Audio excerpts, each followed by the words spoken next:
Ej, med katere sodiš ti? Poješ celo čokolado naenkrat ali je nekaj prihraniš? Jaz moram imeti vedno nekaj na zalogi, ker se nočem, ampak res nočem znajti v situaciji, ko si zaželim čokolade in je ni. Katastrofa. No, in enako ravnam tudi z denarjem. Namreč hitro se zgodi, da si nečesa zaželim in če bi vsako plačo zapravila sproti, si ne bi mogla nič privoščiti. Pa tudi zdi se mi, da to sploh ni več moderno. Včasih sem slišala od prijateljev, da jim je itak vseeno, da ne vedo, kaj naj z denarjem in so vsako plačo zapravili sproti. Danes pa je pametno ravnanje z denarjem postalo kar nekako kul, ne? Jaz svojo plačo vedno razdelim na 3 dele. Prvi del gre za življenjske stroške, drugi del za potovanja, obleke in ostale razvade, itak, in tretji del v varčevanju v skladih.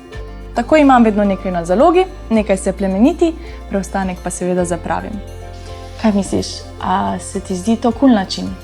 Daj mi sporoči v komentarje, kako pa ti ravnaš s svojim denarjem. Pa se vem, da denar ni vse, ampak prav pa pride, ne?